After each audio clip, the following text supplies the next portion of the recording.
प्यारे बच्चों, welcome to learning management system of superior group of colleges.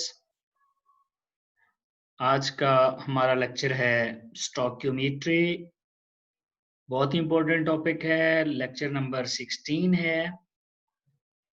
स्टॉक्योमेट्री का लफ्जी मतलब क्या है? इसका मतलब है एलिमेंट्री मेजरमेंट्स। इसका मतलब है measurements related to balanced chemical equation. इसका मतलब है ऐसी मेजरमेंट्स जिनमें अमाउंट्स इन्वॉल्व हो रही हैं, क्वांटिटेटिव है ये स्टॉक्योमेट्री। तो इसको फिर डिफाइन कर लेते हैं। This is the branch of chemistry which deals with the quantitative relationship. हमने अमाउंट्स निकालनी है, एलिमेंट्री मेजरमेंट्स है। These are the measurements related to balance chemical equation. So this is the quantitative relationship between reactants and products. लेकिन एक साथ शर्त है, balanced chemical equation होनी चाहिए। तो this is the quantitative relationship between reactants and products. Equation balance होनी चाहिए। डियर स्टूडेंट्स, इसकी अजम्पशंस। पहला assumption, reactants are completely converted into products. All reactants are completely converted into products. इसका मतलब है रिएक्शन 100% होना चाहिए। इसका मतलब है जब रिएक्टेंट रिएक्शन करना स्टार्ट करें तो फिर एंड तक सारे रिएक्टेंट रिएक्शन कर जाएं, रिएक्टेंट बचे ना। जितने भी रिएक्टेंट्स हैं वो सारे कंज्यूम हो जाएं और वो कन्वर्ट हो जाएं प्रोडक्ट में। ये पहला अजम्पशन है स्टॉक्योमेट्री का। दूसरा assumption, no side reaction. Side reaction नहीं होना चाहिए। साइड रिएक्शन क्या होता है? फॉर एग्जांपल, हम ए से बी बनाना चाहते हैं, लेकिन बी थोड़ी देर बाद डिकम्पोज होके सी बनाना शुरू कर दे, या ए से सी बनना शुरू कर दे, तो ये साइड रिएक्शन होगा। हम सिर्फ और सिर्फ बी बनाना चाह रहे हैं। यानी साइड रिएक्शन का मतलब है कि जो हम बनाना चाहते हैं उसके साथ कुछ और भी बन जाए। ऐसा नहीं होना चाहिए। स्टॉक्योमेट्री क्या कहती है? नो साइड रिएक्शन, यानी जो प्रोडक्ट हम टारगेट कर रहे हैं वही बने। तीसरे नंबर पे, stoichiometric calculations are based on two laws. दो लॉज हैं, एक है law of conservation of mass और दूसरा है लॉ ऑफ डेफिनेट प्रोपोर्शंस। देखिए, law of conservation of mass क्या है? इसका मतलब है जितना रिएक्टेंट का मास होगा उतना ही प्रोडक्ट का मास होगा। ये तो हमने डेफिनेशन में भी देख लिया। डेफिनेशन क्या कहती है? इक्वेशन बैलेंस होनी चाहिए। और अगर इक्वेशन बैलेंस होगी स्टोइकियोमेट्री के मुताबिक, तो वो लॉ को फॉलो कर रही होगी। क्यों? क्योंकि दोनों तरफ मास बराबर होंगे, तो this will be according to law of conservation of मास।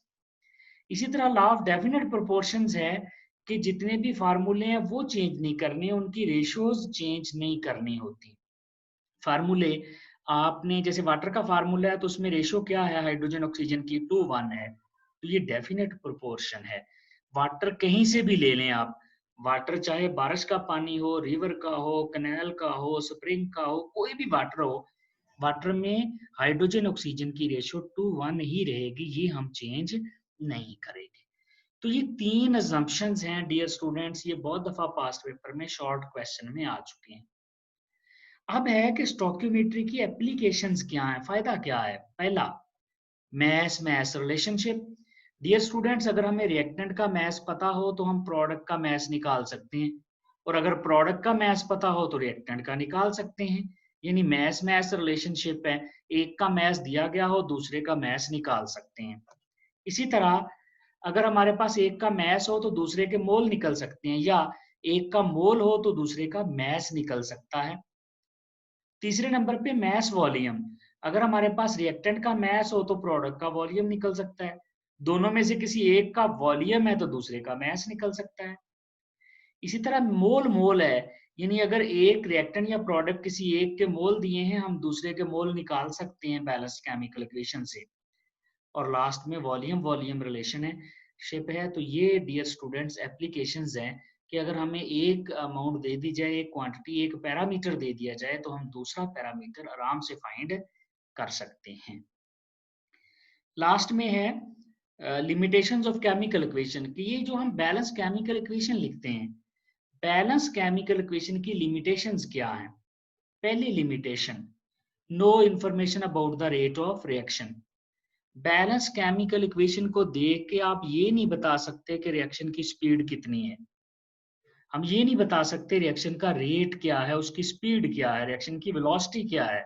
ये हमें बैलेंस केमिकल इक्वेशन देख के आइडिया नहीं हो सकता, एक लिमिटेशन। दूसरी, no idea of condition of reaction, हमें कोई आइडिया नहीं मिलता कि रिएक्शन किन कंडीशन में होगा।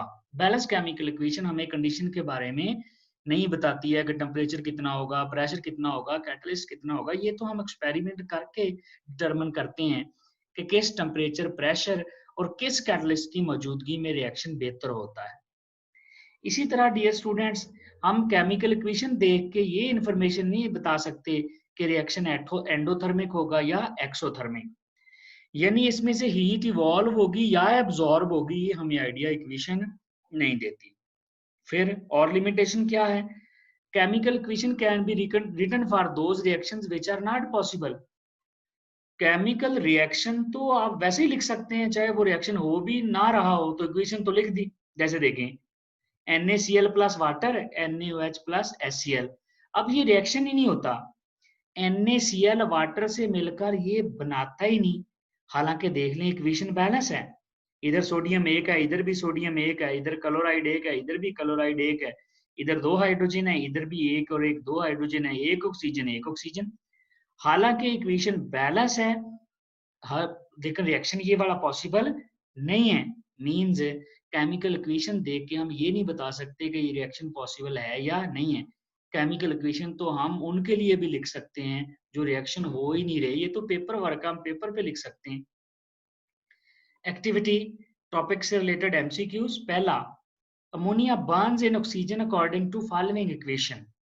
4 अमोनिया 3 ऑक्सीजन, प्रोडक्ट क्या बना, 2 moles of nitrogen 6 moles of water.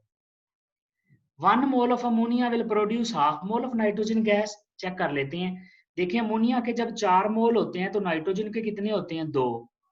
इसका मतलब है जितना अमोनिया होगा नाइट्रोजन उससे आधा बनेगा। अगर ये 4 हैं तो ये 2 हैं, तो इसका मतलब है जितना अमोनिया है उससे हाफ नाइट्रोजन। अब पहला ऑप्शन पढ़ें, 1 mole of ammonia will produce half mole of nitrogen, ये बिल्कुल ठीक है, क्योंकि जितना अमोनिया होगा नाइट्रोजन उससे हाफ होगा। अमोनिया 4 है तो नाइट्रोजन 2 होगा। अमोनिया अगर 2 कर दें नाइट्रोजन 1 रह जाएगा, अमोनिया 1 कर दे तो नाइट्रोजन हाफ रह जाएगा। तो इसका आंसर डियर स्टूडेंट ए बन जाएगा। इसी तरह हमारे पास एक और एमसीक्यू है, 2.7 gram aluminium react with how much oxygen to produce aluminium oxide.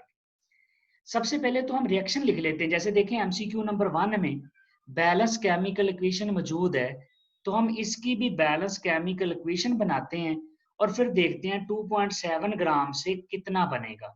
2.7 ग्राम से आंसर आना है 2.4 ग्राम, लेकिन कैसे आना है अभी देख लेते हैं। ये हमारे पास बैलेंस केमिकल इक्वेशन है, 4 एल्यूमिनियम 3 ऑक्सीजन 2 Al2O3। चेक कर लें, इधर एल्यूमिनियम 4 है, इधर भी 4 है, 2 into 2 4।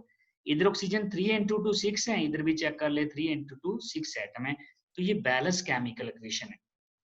अब 4 एल्यूमिनियम है, एक एल्यूमिनियम का मैच कितना होता है 27, 4 का कितना हो जाएगा 108।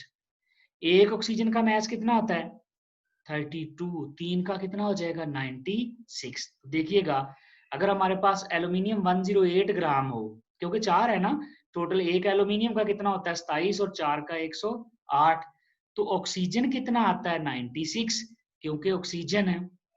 यहाँ पर इसे 32 into 3 करेंगे, ये सबस्क्रिप्ट होना चाहिए, नीचे होना चाहिए।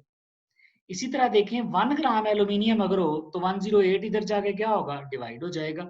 तो 108 को हमने 96 से डिवाइड कर दिया, 108 है तो 96 है, 1 है तो 108 इधर जाके डिवाइड हो जाएगा। हमारे पास 2.7 था तो 2.7 इधर जाके मल्टीप्लाई हो जाएगा, और जब इसका सॉल्यूशन करेंगे तो आंसर आ जाएगा 2.4 ग्राम्स। इसके बाद एक्सरसाइज का एमसीक्यू बिल्कुल मिलता जुलता, देखें कितनी दफा पास्ट पेपर में आ चुका है। 27 ग्राम एल्यूमिनियम है। अगर 27 ग्राम एल्यूमिनियम है तो इसका आंसर बनेगा 24 ग्राम। आंसर आएगा डी। चेक कर लेते हैं कैसे। पहले बैलेंस केमिकल इक्वेशन लिखें। 4 एल्यूमिनियम का मैच कितना हो जाएगा 108। 3 ऑक्सीजन का मैच कितना हो जाएगा 96। 108 से 96, अगर एल्यूमिनियम 1 हो जाए तो 108 दूसरी साइड पे जाके डिवाइड हो जाएगा। हमारे पास कितना है 27, तो 27 इधर जाके मल्टीप्लाई हो जाएगा। आंसर क्या आ जाएगा 24 ग्राम्स। तो ये बहुत इंपॉर्टेंट एमसीक्यू है स्टोइकियोमेट्री से रिलेटेड। इसके बाद है dear student short questions. What is stoichiometry, देखें कितनी दफा पास्ट पेपर में आया हुआ है। ये हमने पढ़ लिया, स्टोइकियोमेट्री क्वांटिटेटिव रिलेशनशिप है, बशर्ते कि इक्वेशन बैलेंस होनी चाहिए। फिर देखें write down the assumptions of stoichiometry, कितने ज्यादा दफा पास्ट पेपर में आया हुआ है। 3 अजम्पशन है। All reactants are changed into products, no side reaction and 2 laws must be obeyed, law of conservation of mass and law of definite proportions. इसी तरह तीसरा law of conservation of mass obey होना चाहिए, तो ये भी हमने पढ़ लिया, क्योंकि स्टोइकियोमेट्री में इक्वेशन बैलेंस होती है। इक्वेशन बैलेंस से क्या मुराद है, प्रोडक्ट और रिएक्टेंट का मास इक्वल होंगे। अगर वो इक्वल होंगे तो वो according to law of conservation of mass होंगे। ये क्वेश्चन भी देखें कितनी दफा पास पेपर में आ चुका है। तो ये बहुत ही इंपॉर्टेंट टॉपिक था डियर स्टूडेंट स्टोइकियोमेट्री। नेक्स्ट इंशाल्लाह अगले लेक्चर में हम इससे रिलेटेड एग्जांपल्स सॉल्व करेंगे, एग्जांपल नंबर 11 और 12। एक और शॉर्ट क्वेश्चन भी देखें, what are limitations of chemical equation, 2018 में आया हुआ है। और नेक्स्ट लेक्चर में इंशाल्लाह एग्जांपल देखेंगे, एग्जांपल नंबर 11 और 12। Thank you very much.